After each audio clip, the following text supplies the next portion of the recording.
저는 이제 어렸을 적부터 한국에서 학창 시절을 보내왔습니다. 그러다 보니까요, 한국은요, 좀 미국과는 다르게 성적과 시험이 굉장히 좀 중요한 그러한 환경에서 공부를 해왔었습니다. 이제 그러다가 제가 중고등학교 시절에 유행하는 한 가지 공부법이 이제 생겨났는데요. 그것은 바로 인터넷 강의라는 것이었습니다. 네. 유명한 강사 선생님들의 강의를 보면서 공부를 하고, 또 특히 저는 이 수학 과목을 굉장히 공부를 열심히 하고 싶어서 특히 인터넷 강의로 수학 과목을 많이 수강을 하였었습니다. 그런데요, 이 인터넷 강의가 한 가지의 문제가 조금 있더라고요. 그 문제는 뭐냐면, 강의를 듣고 선생님이랑 제가 같이 문제를 풀어 나갈 때는 술술술 막힘없이 잘 풀리는데, 강의를 끄고 이제 저 혼자 문제를 풀려고 시작을 하면 그때부터는 막혀버리는, 문제를 풀 수가 없는 그러한 상황들을 대면을 했었습니다. 강의를 듣고 나서도 혼자서 그 문제를 해결하고 풀어보는 그런 연습의 과정이 있고 그런 경험이 있었어야 하는데, 제가 그런 과정을 거치지 않고 유능한 선생님의 강의를 들었으니까 나 또한 그렇게 문제를 잘 풀겠지라는 그러한 생각을 가지게 되었었습니다. 그래서 저는요, 강의를 시청을 했던 것뿐이지 학습을 해서 그 수학의 지식을 나의 것으로 만들지는 못했었다라는 모습을 돌아보게 됩니다. 남들이 쉽게 풀어내는 그것을 구경한 지식과 또 내가 직접 고민해서 풀어낸 내 실력은 엄연히 차이가 있는 것이죠. 그런데 우리는 종종 다른 사람의 지식이나 다른 사람의 경험을 마치 온전히 내 것인 양 착각하며 살아갈 때가 있는 것 같습니다. 저 또한 그랬고요. 그래서 그 이후부터 이 인터넷 강의를 접하고 그 이후부터 저는요, 내가 확실하게 알고 있는 것은 무엇인지, 또 내가 모르고 있는 부분은 무엇인지, 또 내가 학습한 것은 무엇인지, 내가 아직 미숙하고 학습하지 못한 것은 무엇인지 한번 스스로 제게 질문을 해보는 그러한 습관이 제게 생기게 되었습니다. 그런데요, 이러한 문제는 신앙생활 가운데서도 적용이 될 수 있겠다라는 마음이 제게 들었습니다. 신앙생활 가운데서도 오늘 우리에게 이러한 질문을 던져주시는 분이 계십니다. 바로 오늘 우리가 함께 말씀에서 읽은 이 마태복음에 등장하시는 예수님이십니다. 오늘 예수님께서 이 제자들에게 던졌던 그 질문을 통해, 또 그 질문에 대해 응답한 이 베드로의 고백을 통해서 오늘 함께 그 은혜를 나누기를 간절히 소망합니다. 오늘 본문에서 예수님께서는요, 제자들을 데리고 가이사랴 빌립보라는 지방으로 가셨습니다. 이 가이사랴 빌립보라는 이 지역에 대해서 잠깐 설명을 드리자면, 이곳은요, 로마 황제 가이사의 이름을 딴 도시로 황제의 막강한 어떤 권력과 또 웅장한 그런 신전들이 자리 잡고 있는 도시였다라고 우리는 생각할 수 있습니다. 특별히 그 도시는요, 로마 황제가 온 세상의 주인이자 신이다라는 그런 모토 아래 돌아가는 도시였고, 어떻게 본다면 이 세속적인 권력과 이 제국주의의 이데올로기가 가장 짙게 배어있던 도시였습니다. 그런 세상의 거대한 힘과 이 부귀영화가 눈앞에 펼쳐져 있는 그 현장에서 오늘 예수님은 제자들에게 첫 번째 질문을 던지십니다. 오늘 13절의 말씀에 이렇게 기록이 되어 있습니다. 사람들이 인자를 누구라고 하느냐? 아멘. 여기서 기록되어 있는 이 사람들은 가이사랴 빌립보에 지내고 있는 그러한 사람들일 것입니다. 제자들을 보고 사람이라고 얘기하시진 않습니다. 이에 대하여 제자들은요, 기다렸다는 듯이 세상 사람들이 하는 말을 예수님께 전하고 있습니다. 어떤 사람들은 예수님을 세례자 요한이라고 합니다. 어떤 사람들은 또 예수님을 엘리야 선지자라고도 보는 관점이 있습니다. 어떤 사람들은 예레미야의 그런 모습을 조금 더 닮은 것 같다고 예수님을 이야기합니다. 라고 오늘 주님께 이야기를 하고 있는 것입니다. 오늘 주님의 첫 번째 질문에 대한 이 제자들의 대답은 틀리지 않았습니다. 생각해 보면 당시 이 대중들이 예수님을 향해 가졌던 그 존경과 기대를 담은 어떻게 보면 훌륭한 신학적인 정의였고 종교적인 지식이었습니다. 그리고 세상의 평가였습니다. 그런데요, 오늘 주님께서는요, 이렇게 남들이 말하는 지식이나 정답에 머물러 있지 않으십니다. 예수님은 이 첫 번째 질문 이후에 곧이어서 제자들에게 두 번째 질문을 던지시죠. 두 번째 질문 15절에 기록이 되어 있습니다. 그러면 너희는 나를 누구라고 하느냐? 아멘. 그렇습니다. 오늘 주님께서는요, 제자들에게 두 가지의 질문을 던지셨습니다. 한 가지는요, 저 사람들이 가진 예수님에 대한 이해를 먼저 물어보셨습니다. 두 번째는요, 제자들, 너희들이 가진 예수님에 대한 이해를 오늘 물어보셨습니다. 다시 말해서 제자들에게 남들의 생각이나 세상적인 지식 말고 지금까지 나와 함께 걷고 신앙생활을 하고 살아온 바로 너희 자신들에게 나는 누구냐? 라고 두 번째 질문을 해석할 수 있을 것 같습니다. 이것은요, 마침 제가 인터넷 강의를 들으면서 막힘없이 문제를 풀어나가는 그런 강사의 지식이 아니라 너 자신이 학습하고 경험한 그 학습 능력은 무엇인지 물어보는 것과도 같습니다. 이러한 두 번째 질문과 예수님의 이러한 모습을 통해서요, 오늘 우리가 알 수 있는 사실 한 가지는요, 주님께서는 분명히 우리들 자신만의 고백을 요구하신다라는 것입니다. 주님은요, 이 두 번째 질문을 통해서 오늘을 살아가는 우리들에게도 동일한 질문을 던져주고 계십니다. 예수님은 당신에게 있어서 누구이십니까? 주변의 사람들은 예수님을 이렇게 정의하고 이렇게 믿고 따르고 있지만 당신, 여러분 한 분 한 분, 여러분들의 삶 가운데 배운 그러한 예수님은 누구이십니까? 교리적인 지식이 아니라 오늘 당신의 삶의 현장에서 예수님은 누구이십니까? 라는 질문으로서 우리는 생각을 할 수 있습니다.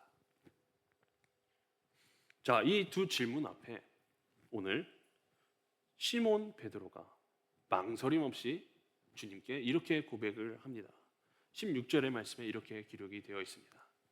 선생님은 살아계신 하나님의 아들 그리스도이십니다. 아멘. 우리는 흔히 이 장면을 보면서 베드로가 굉장히 정답을 잘 맞추고 똑똑한 모범생이었다라고 생각을 할 수 있습니다. 어떻게 보면 이 베드로가 삼위일체 교리를 잘 이해하고 있구나라는 것으로서도 우리는 이해할 수 있습니다. 자, 그러나 오늘 이 베드로의 고백은요, 그가 단순히 머리로서 배운 지식과 교리나 이론적인 그러한 지식의 결과물이 아니었습니다. 특별히 이 고백의 이면에는요, 베드로의 뼈아픈 삶의 경험과 그의 눈물이 고스란히 배어 있었던 고백이었습니다. 오늘 우리가 함께 나누지는 못했지만 앞선 마태복음 14장의 말씀에는 이러한 이야기가 있습니다. 갈릴리 바다의 사건이죠. 밤이 깊은 그 시각에 제자들이 탄 배가 거센 폭풍을 만나서 사투를 벌이고 있었습니다. 그때 예수님께서는 그 제자들을 향해 한 걸음 한 걸음 물 위를 걸어오시는 기적을 보여주셨습니다. 베드로는 주님의 그런 모습에 용기를 내어 물 위를 걷고 내딛었지만 이내 거세게 부는 그 바람을 보고 무서움에 휩싸여 깊은 물속으로 가라앉게 되는 그러한 사건이 오늘 14장 이보다 앞선 말씀에 기록되어 있었습니다. 그때 당시에 죽음의 공포 속에서 오늘 베드로가 할 수 있었던 것은 오직 한 가지였습니다. 마태복음 14장 30절의 말씀에는 베드로가 물에 빠지며 이렇게 고백을 합니다. 주님 살려주십시오 라는 비명을 지르며 주님께 손을 뻗습니다. 이때 예수님께서는요 즉시 손을 내밀어 그를 붙잡아 주시는 모습을 성경을 통해서 우리는 알 수 있습니다. 그 붙잡아 주신 순간 바로 이후에 배에 예수님께서 오르시자마자 거센 바람이 잠잠해지고 그때에 배 안에 있던 제자들과 베드로가 엎드려서 고백을 했던 그 고백이 바로 오늘 이 빌립보 가이사에서 했던 고백과 동일한 고백이었습니다. 14장 33절에 제자들은 배 위에서 예수님께 이렇게 고백을 합니다. 선생님은 참으로 하나님의 아들이십니다. 아멘. 베드로에게 예수님은 어떤 추상적인 철학자나 과거 구약 시대의 어떤 예언자가 아니었습니다. 내가 교만하여 물에 빠져 죽어갈 때 내 비참한 그 절망의 자리로 찾아오셔서 나에게 손을 뻗어 구원해 주신 나의 구원자이셨습니다. 풍랑을 지나온 그러한 생생한 경험이 베드로에게 있었기 때문에 오늘 베드로는 이 빌립보 가이사에서도 동일하게 주님은 살아계신 하나님의 아들 그리스도이십니다라는 고백을 자신 있게 또 자신만의 고백을 드리는 것입니다. 오늘날 살아가시는 우리 모든 뉴욕하는 교회 성도 여러분, 오늘 이러한 모습들과 이야기를 돌아볼 때 한 가지의 질문을 나누고 싶습니다. 우리들의 신앙은 어디에서 깊어집니까? 삶이 평탄하고 모든 것이 순조로울 때보다 오히려 뜻하지 않은 고난과 위기라는 그런 풍랑 속에서 나를 건지시는 그러한 주님의 손길을 경험할 때 아마 우리는 비로소 베드로처럼 나만의 하나님을 만나게 되리라 믿습니다. 남의 신앙과 다른 사람의 간증을 빌려 쓰는 그러한 신앙이 아니라 내 고난의 현장에서 주님을 만난 그런 사람들만이 비로소 삶으로 고백할 수 있는 그러한 살아있는 신앙을 소유하게 되리라 믿습니다. 주님께서는요 세상 사람들이 바라보는 그러한 시선이 아니라 너희들이 바라보는 나는 무엇이냐 물으셨었습니다.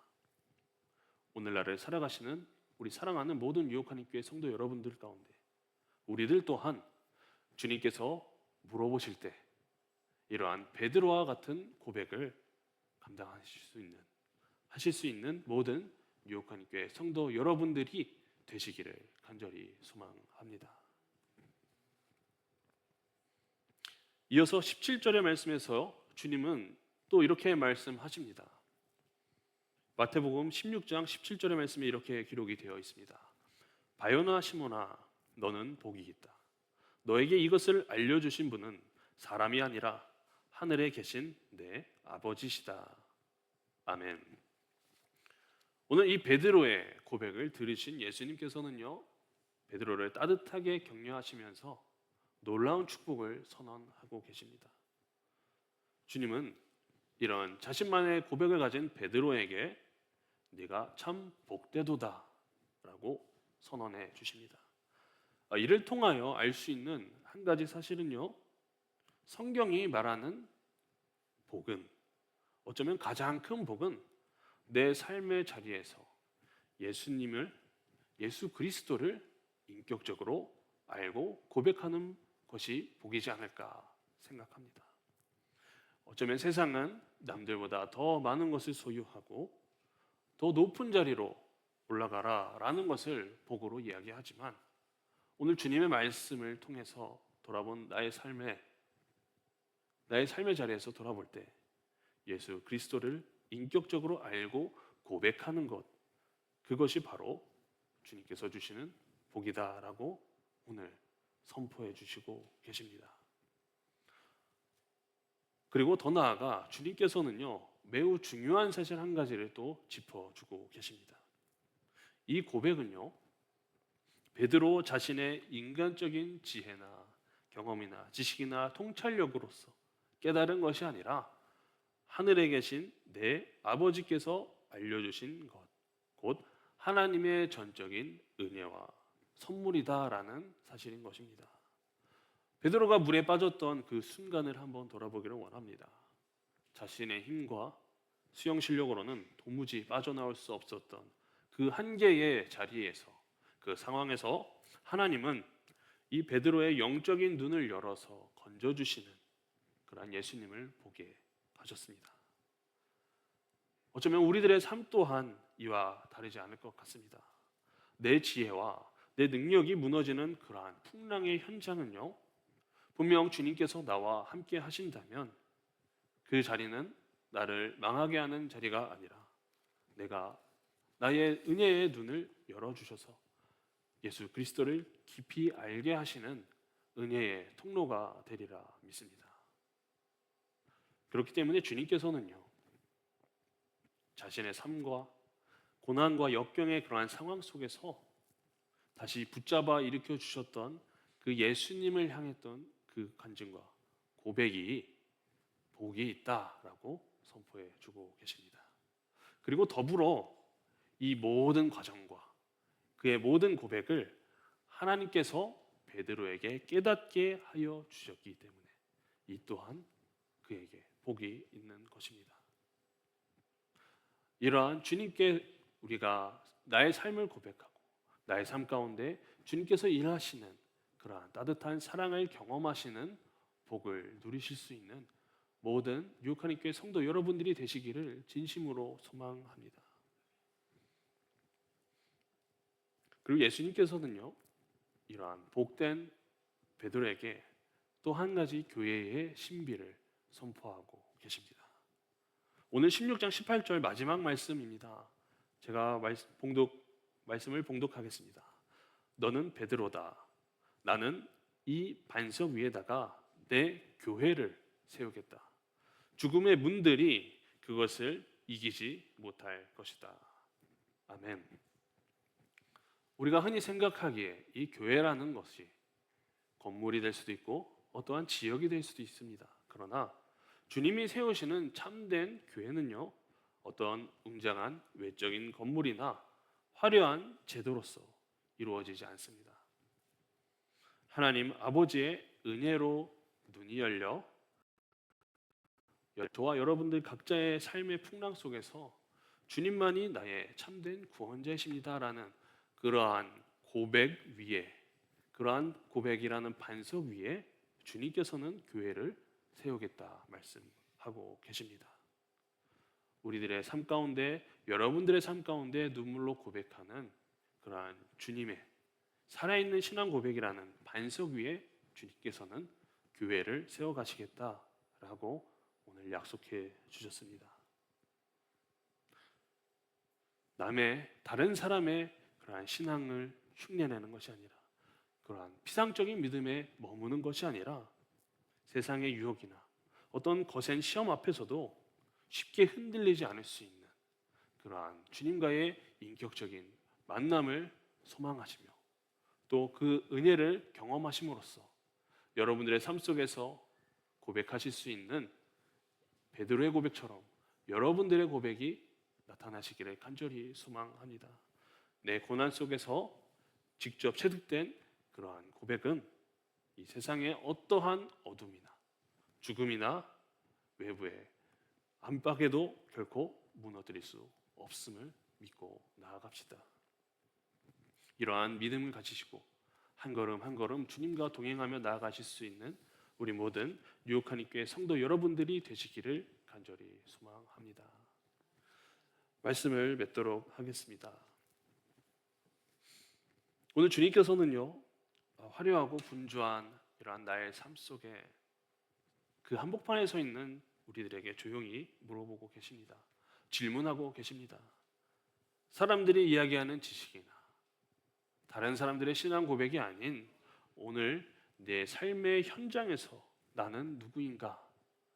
너희들의 삶 가운데 예수님이라는 존재는 어떠한 분이신가? 라고 물어보고 계십니다. 우리는 때때로 뜻하지 않는 풍랑과 고난을 만나 두려워하고 낙심할 때가 있습니다. 그러나 그 깊은 물결 속에서 건져내시는 주님의 손을 신뢰하심으로 나아갈 때, 주님의 손을 붙잡을 때 그 풍랑과 두려움은 우리들의 고백을 위한 그러한 과정이 되리라 믿습니다. 내 힘과 지혜가 끝나가는 그곳에서 주님을 나의 구주로 시인하게 되는 것, 주님을 나의 구주로 고백하게 되는 이 모든 과정들이 주님께서 우리에게 주시는 가장 신령한 복이 되리라 믿습니다. 이러한 복을 누리시는 우리 모든 성도님들이 되시기를 간절히 소망합니다. 기도하겠습니다.